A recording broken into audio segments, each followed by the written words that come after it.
Hello and welcome to Never Seen It, a podcast about movies we haven't seen yet.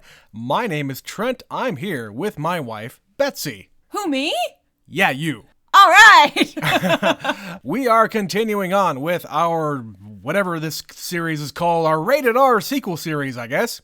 We have reached the point where, I don't know, let's watch a movie that is the sequel to a very stupid comedy from, the mid-2000s? I believe the original came out in 2001, Trent. Jesus. If you want me to hurt your feelings badly. Yes, they really are. Betsy, we're watching Super Troopers 2. We are watching Super Troopers the second. You say that like you're not really enthused. So, I'm not. And yet I am. It's one of those movies where it's just, I have never had that much of an affinity for Super Troopers. I don't hate it. Your disdain for the first movie I do not have disdain. Is well documented in my brain. No, I do not have disdain for the first movie. There are things in that movie that are genuinely funny. Like the opening sequence makes me giggle. And there are moments throughout the movie that make me giggle. Yes. I just also am keenly aware that that movie was created at a time where something like Jackass was very popular. And so it's just a bunch of bros being bros. And sometimes they take it too far, and I don't find it funny. Okay. I take offense. I take umbrage. With your verbiage use of bros. Okay. These are not bros. They're not These bros. Are dudes They're who are dumbasses fucking with stupid. each other. They are fucking with each other Yes. for the sake of it. And sometimes it's funny, and sometimes it isn't, because I am not a dude who's a jackass with my other dude bros. I get that. And I appreciate you saying yes to this. And Super Troopers to me has a special place in my heart because I didn't see it at the time it was brand new, but I feel like I saw it in college or soon after, like 05, 06 era. This is another one of those that qualifies as a cult classic because it was just this teeny tiny film, and then it caught on the college campuses, and it just has lived on. Yeah, and we've talked about, and we will eventually do this, we've talked about doing like a loser / stoner comedy series. This movie is very much in that, but this is a sequel, so it also kind of fits in here, so whatever. But again, I have an affinity for this movie simply because I was at that age that I just thought this was fucking hilarious. I didn't care that the plot didn't make any sense. Unlike Deadpool 2, I am not expecting any kind of good plot here in this sequel, just simply because of I know where they came from.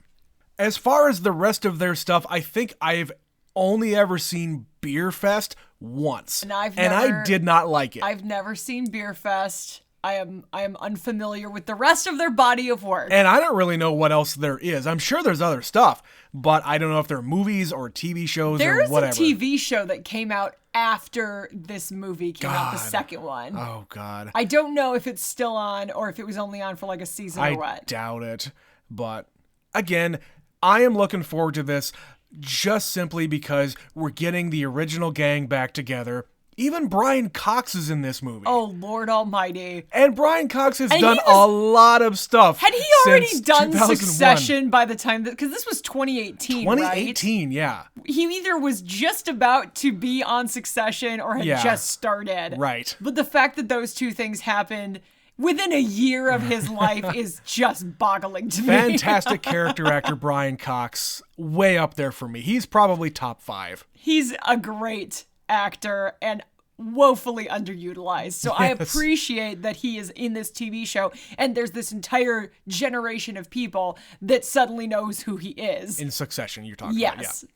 Yeah, and we haven't seen Succession. We will eventually watch it. There's so many TV shows that we're woefully behind on. Yes, that's not the point of this podcast, though, which is why we just keep watching movies. Betsy, should we start a second podcast? I will reach across this table. I will choose violence. I will smack you. I don't have it in me, Trent. We really don't. Neither of us do. Who has got that kind of time? I mean, a movie is like 2 hours, 3 hours max. And a TV show? It's a commitment. Forget about it. We are watching a season of television right now that is 26 episodes. Oh, yeah. And we're not done. Yeah, we are rewatching In Treatment, the original HBO series In Treatment. We're still in season 1, and it has been like a month since we started it. It's a long haul. Yeah. Anyway, let's talk about Super Troopers 2, Betsy.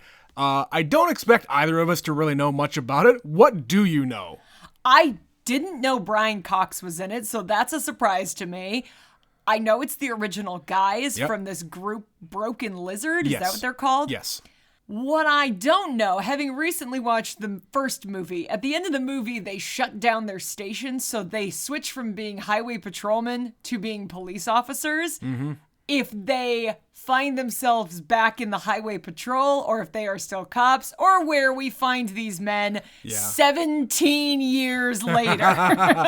I know that there's a big focus on Canada in this. I mean, it's in Vermont, so I'm not surprised that they make a joke about that. Maybe one of them is secretly Canadian. No, I think the crux here is that there's like a disputed zone.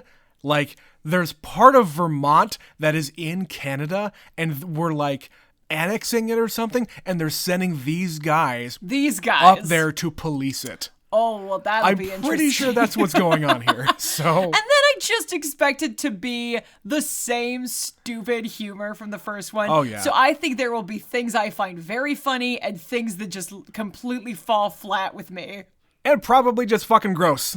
So that too. And we will find out how the shtick ages as they have aged. I imagine it's gonna be about the same. Because they were man boys in the first one, so now they're just older man boys. Man boys never grow up. No, they don't. All right, Betsy, let's go and watch the sequel to Super Troopers, Super Troopers 2. We'll be right back.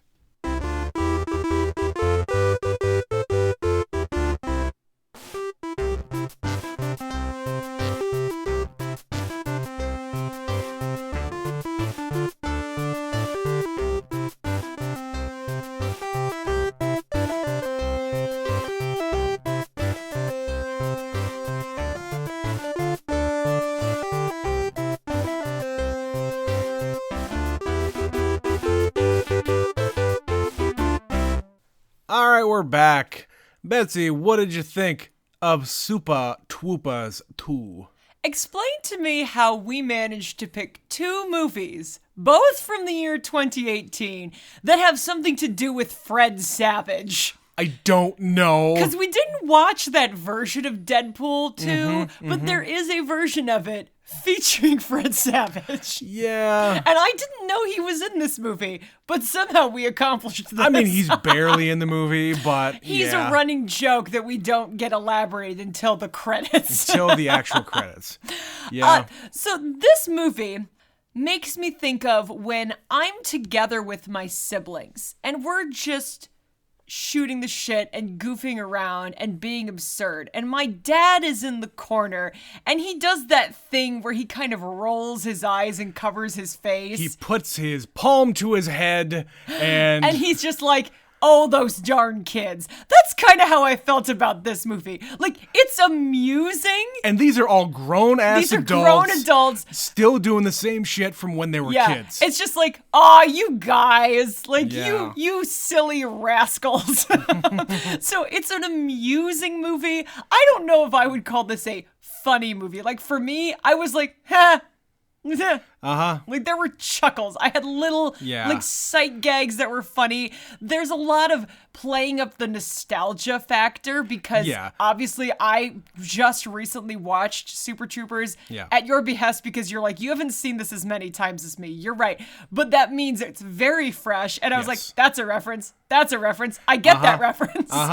And they don't like hit you over the head with it. No. They're pretty subtle. No, and they're weird ones like enhance. enhance, enhance. Yep. Or the gags when they're out pulling people over, they pull some of those back out.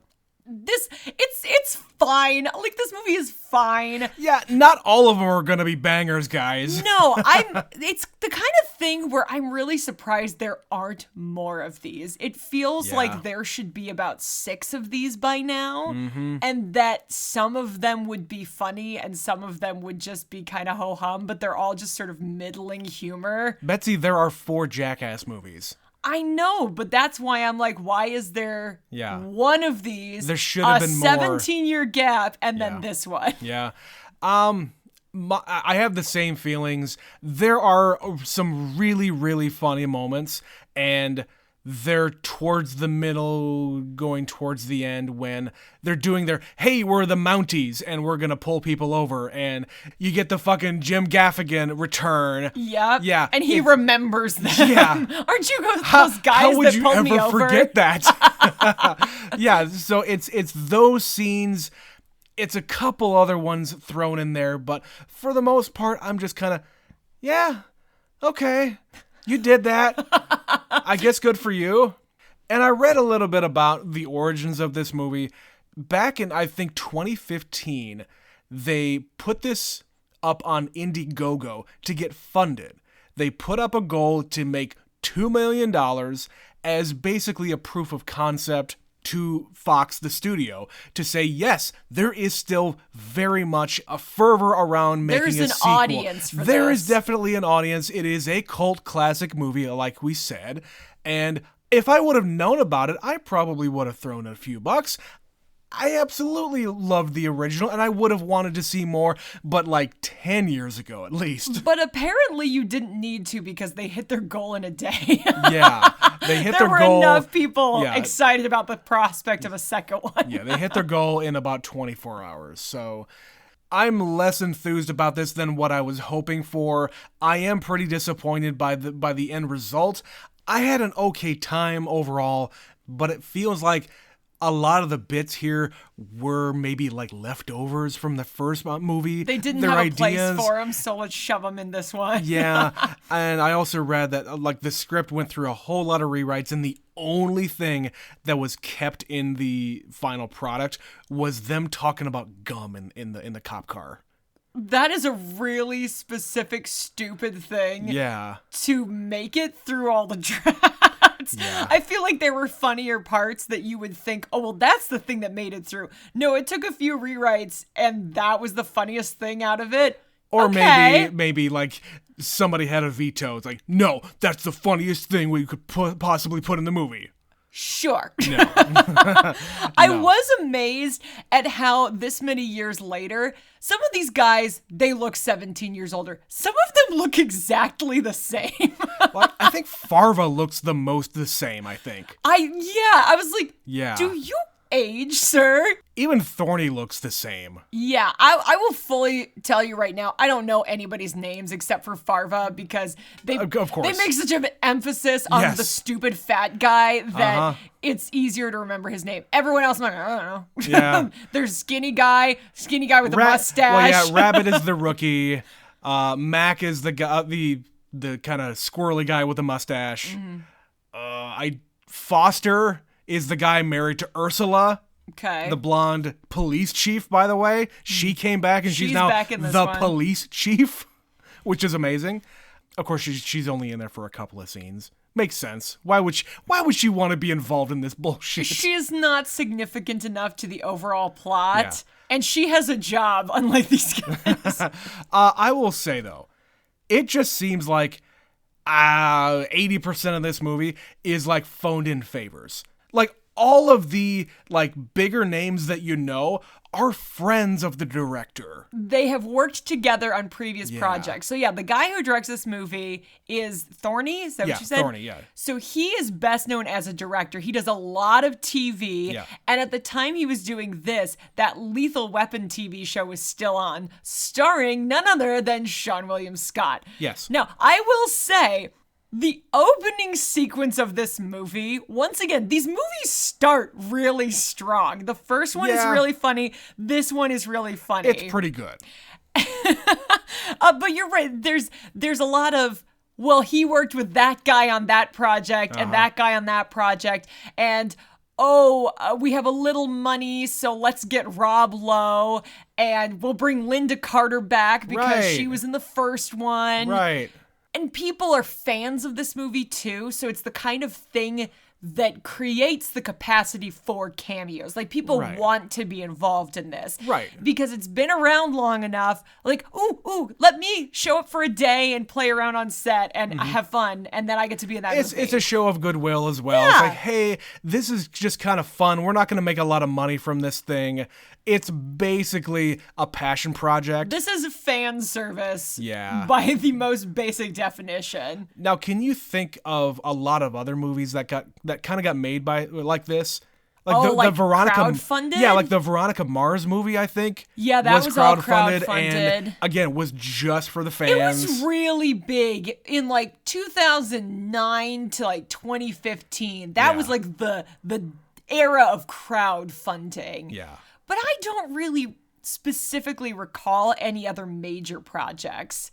Like, there's a ton of them, I'm sure. But you're right. Veronica Mars was a big one. It was a big name that came out of crowdfunding. And this one is another one. Well, it's the ones that actually get made. There are plenty of crowdfunding campaigns out there to try to make stuff like this. And the vast majority of them do not get funded. No, most of them are for like, I want to make this game or this invention or make a record. Or I'm going to remake this thing, this piece of media that I don't have the rights for. Yeah, like, that's come a on. little sketch. That's a little sketch. Yeah.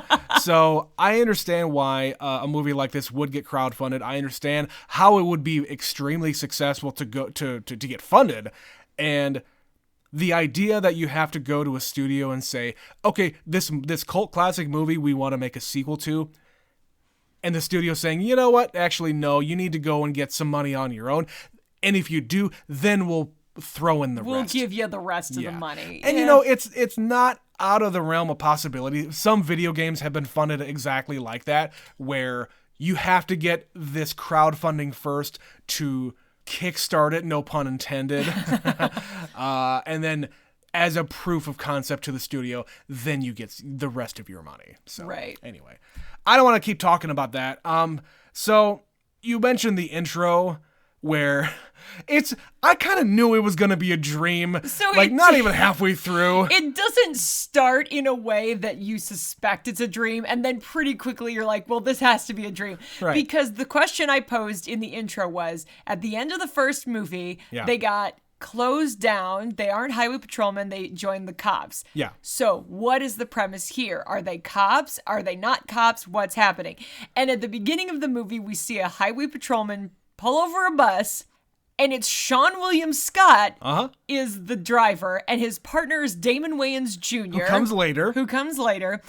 And who is it but Peter Stormare Spirit Award winner himself, the bus driver, Clifton Collins Jr., friends. Always makes a movie better.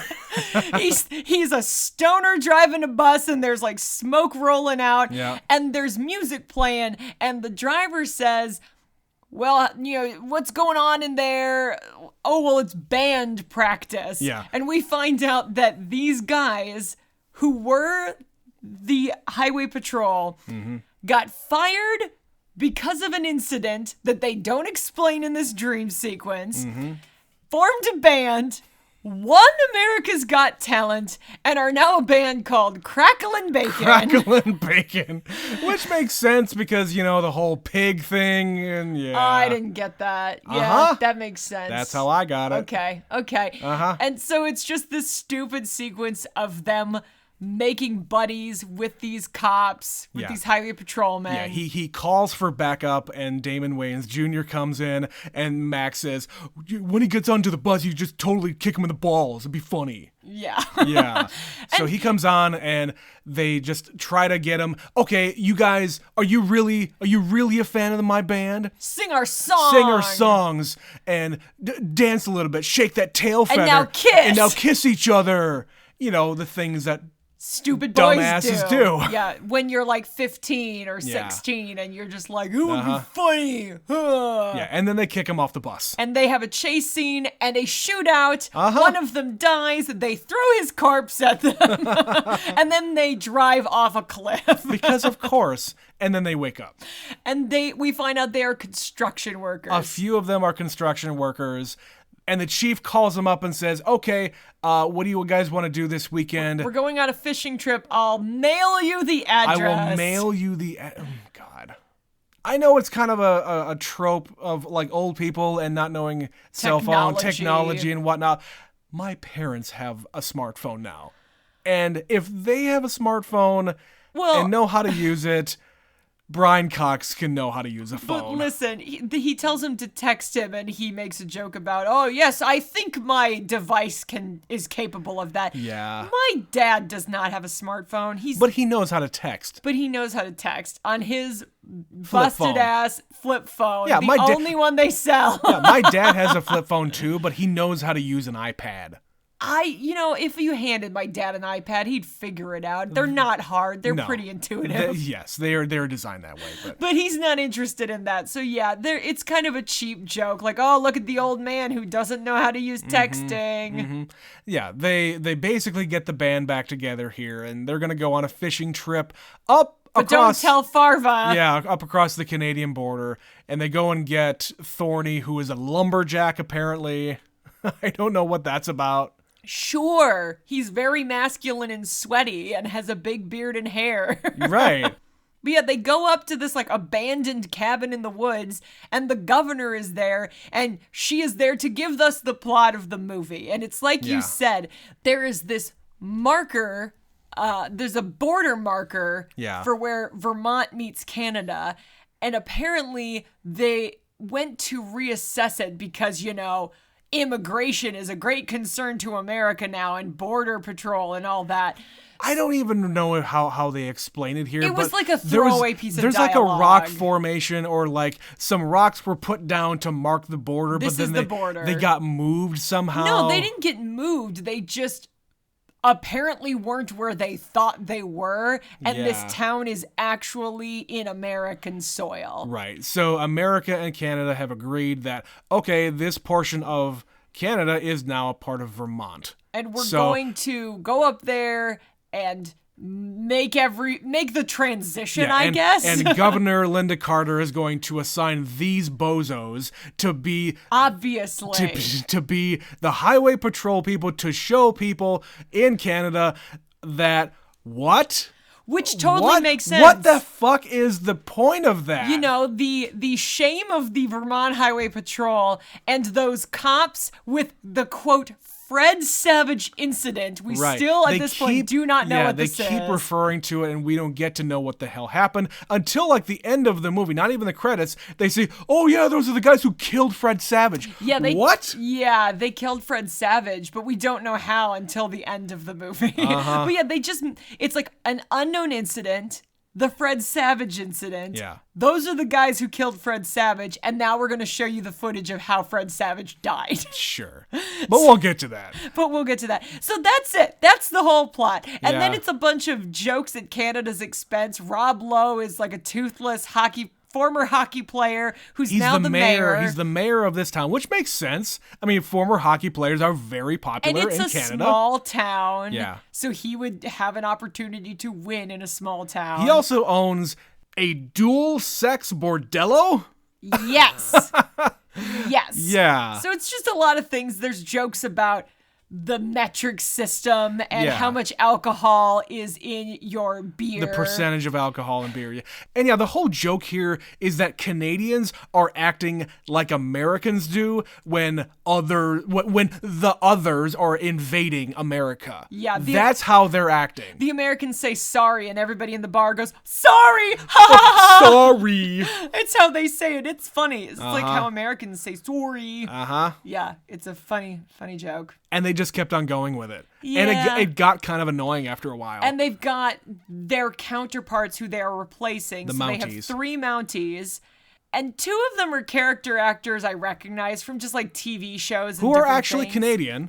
And then one of them is Will Sasso. Yeah, one of them is Will Sasso. And Betsy and I talked about this before we started recording here. We love Will Sasso. Not a lot of people remember him or really understand why he's famous or why he would be put into movies and TV shows. At this point, I think a lot of people have lost the thread of his career. Yeah. He got famous on Mad TV. In the 90s. Do you remember Mad TV, guys? In the 90s. Yes. Also, remember how he's in Happy Gilmore? Yes, he's at the beginning of Happy Gilmore, Yeah. where where he and another guy are repossessing his grandma's stuff. They're the movers. Yeah. Yeah, so he's in that. He was on Mad TV. And then he just sort of shows up in things. Yeah. For the last 25 years. He shows up in music videos sometimes. Yeah. He has a strange career. His career has gone in a really weird direction, and I wish he was more famous. I don't know. But he's a funny guy, and he's playing a French-Canadian Mountie, and they're laying on the accents thick, and they're big, intimidating dudes who just threaten each other, and they try to outbro each other, oh, you Americans coming in here, and we're gonna show you what for, and they let a bear into the and it's just escalating stupidity. They let a bear in, they feed it meat. Yeah, it's the same shit from the first movie where it's the dueling. The rival gangs. The rival gangs of cops, and one of them is honing in on the other's territory. It really is the same movie, just with different characters on the Canadians. other side. Yeah. And there's a bunch of contraband. They keep finding, shacks with pills and cell phones. Yeah, hidden contraband with a bunch of stuff. What do they say? They said some of it is speed, it's steroids, it's acid, and this made-up thing called Flova Scotia. Flova Scotia, the woman's supplement. Right, which is to say it is estrogen pills or something like that. It's women's hormonal Yeah, pills. I don't know. Something like that. So yeah, they keep finding these pills. Now, this was a funny scene. I liked this one where they have a bunch of pills and they want to send them to the lab, but the Canadians won't do it because they say that's the American thing. The Americans won't do it because they say it's a Canadian thing. So what do? They test them themselves. There's 5 pills. They all just take a pill and see what happens. Uh-huh. Okay, that's funny. It wasn't ha ha hilarious. It was just okay, that's funny. It just fits. Of course you're going to do that. Yeah, and there's a muscle relaxant and steroids, and somebody's on speed, and somebody's on LSD or something. And I don't know. I don't think that was laugh out loud funny. It was amusing. As I said, at best, this movie is amusing. Yeah, I don't know if it's just, hey, the sheen is off or it doesn't have the same kind of, it's not novel anymore. Well, I know these guys, I know what they're about.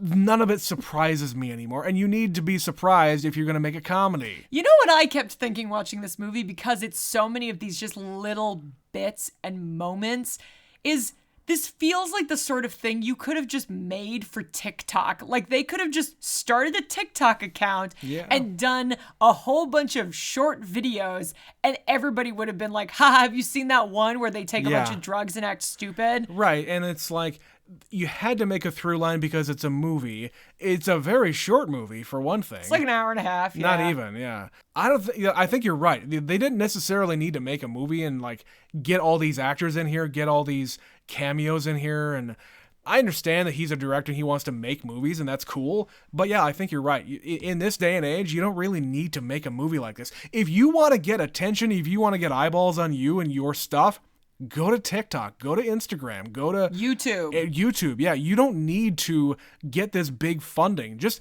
get together with your friends and make a movie. Well, and there's so many people doing this short form comedy now in those media that this would be perfect for it, because that's all this is, hey, here's a scene where they're doing something stupid. Yeah. It has nothing to do with the rest of the movie, but it's funny. But that's the thing. The demographics for this movie are not the TikTok crowd. It is our crowd. Do you know how many people our age are on TikTok? It's weird. They're not they're not active, but they're there. They're watching. They're not popular though. No, I'm not saying that they are producing content. They would probably be more on Instagram, maybe. Right. I'm just saying they're out there. But yeah, like I said, the For demographics. the structure of what I'm trying to explain, Yes, it I makes get more it. sense. But yeah, the demographics for this movie are not the people on TikTok. They are people our age and older, to be honest. Yeah, these guys are 50. Yeah. They're like 50 some years old. And I feel like there's going to be more and more of these things coming out. Like, didn't they just make like a brand new Kids in the Hall thing for Amazon? Did. Uh-huh. It's that kind of shit that keeps on coming back. They think that we, the millennial generation, really want everything back. And guess what? Right. Some things we want. Some things we really don't. We really didn't need you to bring back like Murphy Brown. Oh, yeah. Remember how they brought back Murphy Brown? But that's a Gen X thing. That wasn't our generation. But I'm just saying. We were kids when Murphy Brown was on I air. watched it. I watched plenty of it. I watched it. I didn't understand it. But they just think that all we care about is nostalgia and that every single thing needs to be brought back and rebooted. And I'm telling you, to mixed reviews. Sometimes it's just better to leave it alone. And I would have been fine if they didn't actually make this movie. I wasn't like screaming for a sequel, even back when I watched it the first time. I think you're right. They could have made like 5 more of these movies of middling quality, and I would have been happy with those too. But this is just one of them, and way, way too late. Yeah. And like the first one, there's just not a lot of plot. The whole plot is this part of Canada is going to become America, so they're just leaving contraband around, because if they leave it there, it's not smuggling. Yeah. It's passive smuggling. It's just there. Because it will just become America, and it's there, and they didn't technically do anything illegal. So that's the plot. They have to figure out. Sell it. They have to figure out who is behind it. And meanwhile, it's just an excuse for them to run around and, kidnap the Mounties and paint them in American flag colors naked in the woods. Just dump them off and then steal their uniforms. And this is the single best scene in the movie. Yeah, this whole sequence because there. It's the bullshit they did in the first one. Yeah, and it's one big sequence here. It's them, like, they're blind. One of them is pretending to be deaf, and one of them is pretending to be blind. Yeah. Because they're trying to give the Mounties a bad name. Right, and they're wandering around the street almost getting hit by cars. Yep. The other one is, like, feeling the face of the passenger. Yeah, you've got quite a nose or something. You got a nose of a king? Yeah. One of them is the Jim Gaffigan one, of course, where he's saying, "No, you were the guys who did the meow thing, right?" And of course, he doesn't. He genuinely doesn't remember. He does not remember because they do it all the time. He's like, "Do you know how many thousands of stupid things I've said to thousands of stupid people?"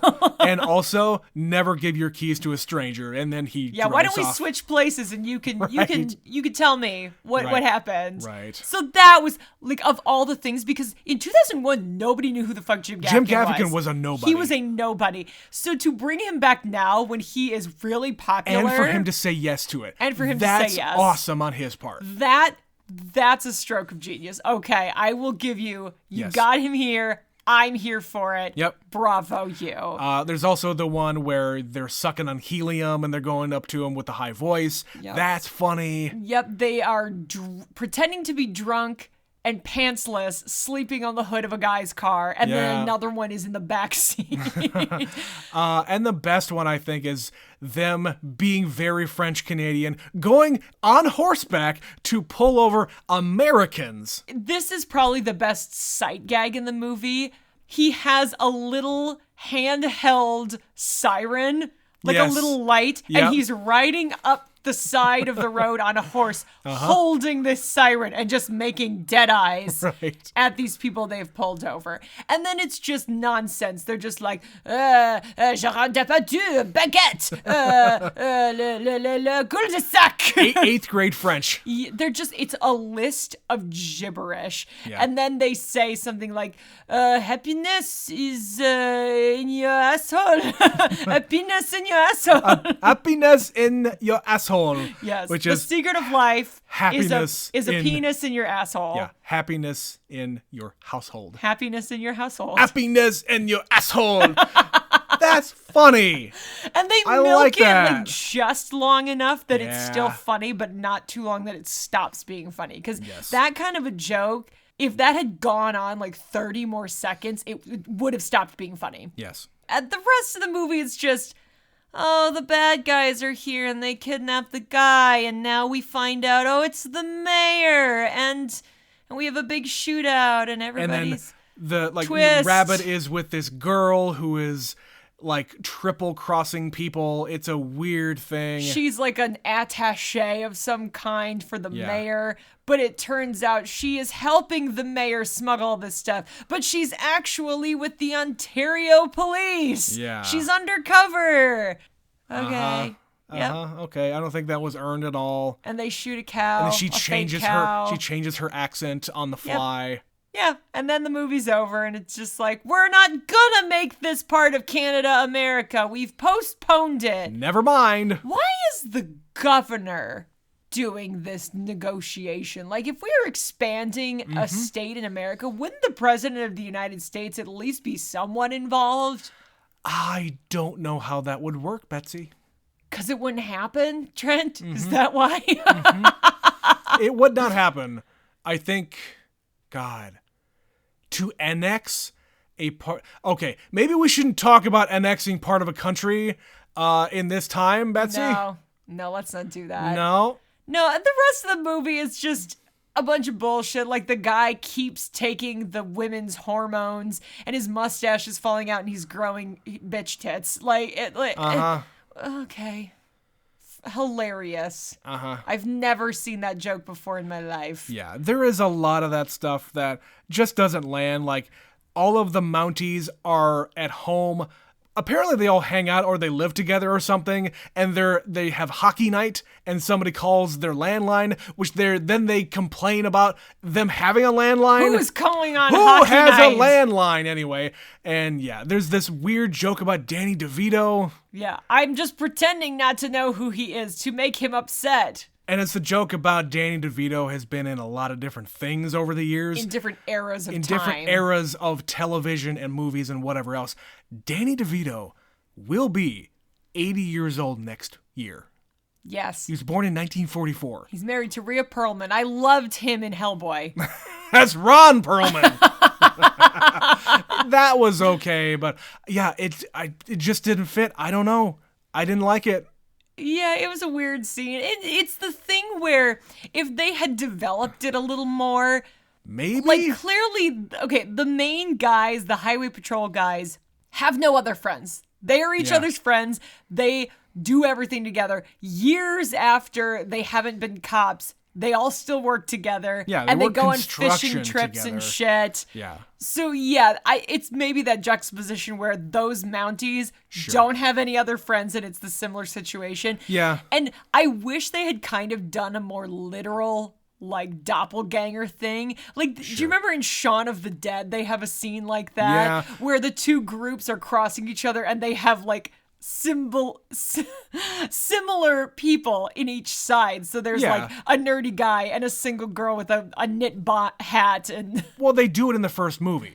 Like, there's one guy with a mustache in the cop crew, and there's they make a joke about it. And like in this one, there's a French Farva. Yeah. And they kind of look at each other and they have this moment like, I don't like that guy. Yeah. I kind of wish they had done more of that. Like, if you're going to go there, just fucking go there. Yeah, just have a doppelganger for everybody and have them just bounce off each other and yeah. Yeah, and at the end of the movie, they say, oh, they're heroes and they're about to become friends with these guys. And then they're not going to take over the province and make it Vermont. So now they don't have to be friends, so now they start don't have to fighting. Be friends, and the movie is over, and they're fighting. It's like, okay, but maybe I want them to be friends. Like, these are the kinds of movies where it's like, we could just develop that, and they could get over their differences and become friends, and just do that shit with each other. Like, if all the Canadians ganged up and they were also making fun of Farva. Yeah. Like, that's a funny scene when you're all doing it. Like, oh, we're all bonding. Shut up, Farva. Yeah. So, yeah, there was just a lot more I think they could have done.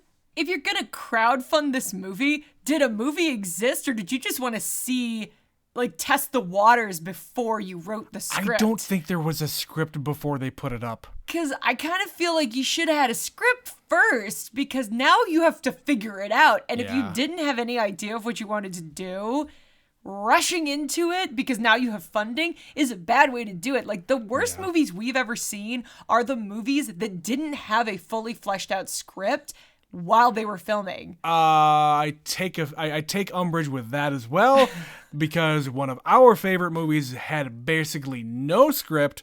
What We Do in the Shadows. There is a difference There's between... an outline to that movie. There is a difference between we have a plan and improvise, and we don't have a plan and improvise. You're right. There is a difference. What We Do in the Shadows had a very good outline to what they wanted to accomplish. This didn't really have that, I don't think. Another movie where they had like sort of a script, but it was kind of a bad one, was Role Models. Role Models had a script, but it wasn't until Paul Rudd got on board where he actually wrote a lot of it to make it better. And there's a lot of improv and things that happened. Sure. And that movie is really good as a result. But the actual script, when it got into his hands, was not what they ended up filming. Okay. But I feel like this movie, they didn't have one, or they had very little of one. And as you said, they went through rewrites, and the one joke that carried through was about gum. Right. It was about gum, Trent. Yeah. That's not a deep dive there. Yeah. I don't know. I don't want to be talking about this movie anymore, Betsy. I'm kind of over it. We have to talk about one more thing. Okay. And it is the end of the movie. The Fred Savage bit. And it's Fred Savage. So he was there with them for a ride-along. For research, he was making a TV show called Vermonsters. Uh-huh. Vermont Monsters. It's a play on words. And For the Sci-Fi Channel. There is a cat in a tree, and they're not going to go rescue the cat. They say, oh no, we just call the fire department, and that's their job to go and get the cat out of the tree. But Fred Savage takes it upon himself to go get the cat, and they say, no. Because he's an excellent climber. Yeah, no, your safety is in our hands, and we have to take care of you. And he's like, no, I do my own stunts, it's fine. Yeah. Just spider monkeys up the tree, rescues the cat, and then, as one would expect, falls out of the tree. But he's fine. He lands on his feet. But he lands flat on his feet. And he yells at the guys, hey, motherfuckers, you want some pussy? I didn't need to hear Fred Savage say those words together. And then he gets hit by the fire truck. He gets hit by a fire truck. Fun fact, that street was the same street they filmed Desperate Housewives on. 'Cause why not? 'Cause sure. But yeah, that's the story about how Fred Savage died in that universe. And they did nothing to stop it, so they are responsible, and that's why they got fired from the police force. For good reason. For good reason. They should not be in any... They didn't kill Fred Savage. Listen, they should not be in any roles of authority. And I'm going to be honest with you, they don't actually resolve this. The only reason they get their jobs back is the governor needs somebody with experience who's available for this bullshit assignment for 2 weeks. Yeah. Now, they say that this has all been postponed indefinitely, so logic dictates they could just meander about up there for the rest of eternity or until this gets resolved, but it's also just as logical to say their jobs go away now. Most likely. I'm going to say one nice thing about this movie before we wrap it up. They have the Eagles of Death Metal playing a lot of songs in this movie, and I like that band. Yeah, we both like Eagles of Death Metal. There are 5 different songs, and one of the band members is like tippy top of the special thanks at the very end of the credits. Yep. And I imagine they probably got these songs for extremely cheap or free. Could be. So. Could be. Or they might have actually just put these out because I think this album that this all came out around this time. Sure. So it's either sequence of events. The movie came out first, then the album. The album came out first. It doesn't really matter. Doesn't matter. They do Blinded by the Light, which is a weird choice, but I like it. It works. They're a cool band. I like them. Yeah. Look up Eagles of Death Metal. A much better band than this movie is. Definitely. All right. Well, that's where I'm going to call it for now. Betsy, I want to read a couple emails here before we get out of here. Let's do it. First one comes in from Mitch from Saskatoon. This one is a little older. Came in over a month ago. I don't know why we were holding on to this, but here it is. Entitled The Graduate. Hello, Betsy and Trent. Honestly, I don't have much to say about this movie. I'm like Betsy, where I saw parts of it a long time ago before I could possibly get any of the humor. I absolutely need to revisit it. As like The Graduate, I was the captain of the college cross-country team and went on to be the editor of the school newspaper. Ooh! Wow, college boy. I'm emailing because I do want Never Seen It merch.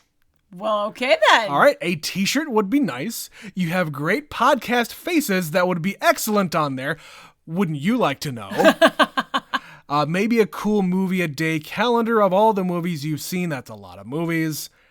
Maybe we can take a page from Spaceballs and get you guys some action figures. I am in. Merchandising. Merchandising. That's all I got. Keep the good movies coming. From Mitch from Saskatoon. We need to watch a few more before we have a calendar a day. Like if we for a movie a calendar a day. Okay, if it's yeah. 365, we're still, 180 episodes away. I was thinking a month-by-month calendar, but yeah. I mean, we could do 12 months, yes. Uh-huh. That would be easy. But doing 365 days, we do not have the content for at this time. Not yet. Maybe in a few years. Give us a couple more years, we'll get there. And, if you really want our faces on there, I could probably do some, stick figure mock-ups. And yeah. just put some this is Betsy, this is Trent. They have a podcast, never seen it. Yep, put a microphone in between us. Yeah. Give me some headphones. Stick figures. Done. Nailed Cha-ching. it. We're in the money. All right, we got one more email we're going to read from Stephanie. This one is a lot more recent. It's about Deadpool 2, the movie we just watched. She says, I agree that there is very little plot here. However, I don't care, and I find it super funny. I am just happy to be back in the world of Deadpool. Josh Brolin, Domino, and the Fire Kid are fun additions. Alan Tudyk makes everything better. Yeah, I agree with that. He is probably a future Peter Stormare Spirit Award nominee. If he keeps on showing up and stuff. And he usually does just show up and stuff. It's true. She says, the X-Force scene is amazing. We loved Rob Delaney. He is great in Catastrophe. That's a TV show, isn't it? Oh, yeah. It was. Isn't that on Amazon or something? Yes, it's another one I sort of forgot about. Yeah. Yeah. We don't watch TV on this show. We said that last time. Yes. I agree that the CG should only be used when necessary. Practical effects are almost always better. Agreed. The excessive violence is half the fun. Deadpool 2 is a fun, though unnecessary sequel, and I like it anyway. I will absolutely watch the third one and love that Hugh Jackman is going to be in it. Absolutely. And she's going to respond to our previous emailers' questions that we answered during that episode. Oh, yes. So these are her answers to those questions that Mitch asked us. First one. Her favorite Oscar category is original screenplay. She says, I feel like this category usually pushes me to watch at least one film that I've never heard of. There's sometimes some movies in there that do not get nominated for Best Picture who are just in the script phase. That's a very good point. You know what movie I had that exact experience with? What's that? Margin Call.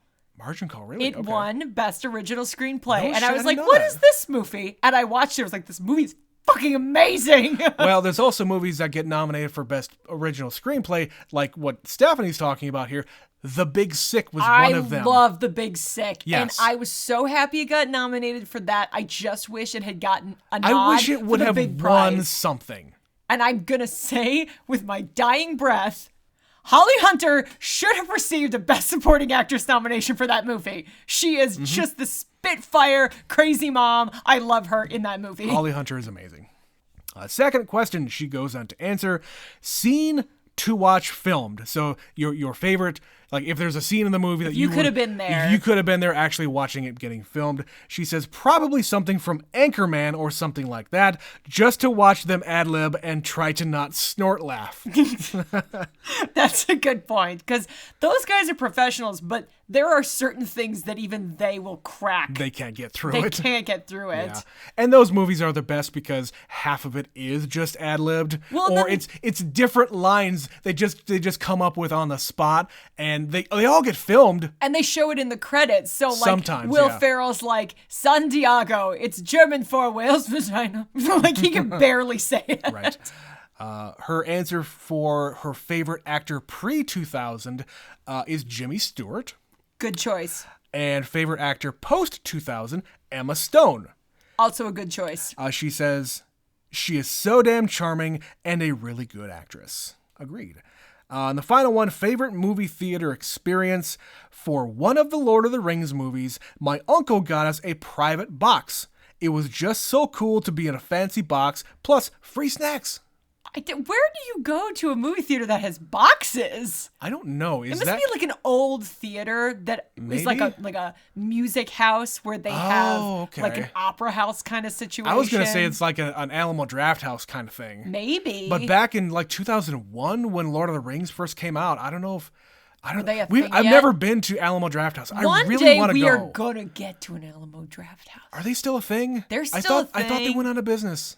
I think they're still a thing, but they've changed a lot since the pandemic. Yeah. They were all about sitting recliners and there's waitresses to bring you food and stuff. It's a restaurant. It's both things, and that's really hard to do post-pandemic in a lot of places. Yeah.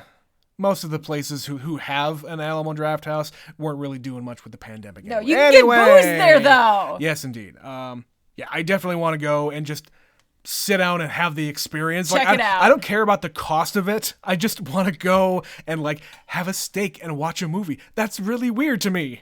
I think that's a fine idea, and we should definitely do that. Yeah. But it's got to be a movie I've seen before. You don't want to be distracted by your steak. Because I have to make notes and do things for the podcast. Okay, fair. That is true. I see where you're going with that, because usually at movie theaters, we are covering it for a podcast. Indeed. The promise is if we watch a movie, we will cover it on the show. Because if we don't, we'll regret it. Like, what will happen is we'll leave and then we'll why didn't we? For the content. Why? For the content, Betsy. Anyway, I'm going to end the show. If you would like to email us like Mitch and Stephanie and everybody else who's emailed us, the email address is neverseenitpod@gmail.com. Neverseenitpod@gmail.com. We want to hear from you. Yes, you. That was not planned. Follow us on Instagram and Facebook. It is neverseenitpod1. Twitter is still neverseenit_pod. We post every single day. We might even have some teasers coming out for future stuff. If you would like to fund our trip to the Alamo Draft House, please click the link in the podcast description. Throw us a buck on Anchor. We would very much appreciate that. If you want our merch, tell us. We don't have any yet. So far, we got one taker for merch. We got one yes. One taker for merch so far. We've got 2 more of these Rated R sequels left to go in this series. After that, we're probably going to inch back towards watching some Oscar movies. But again, Oscar nominations don't come out till the 24th of January. We're going to wait until after that before we resume all that shit. So we got some other stuff in between.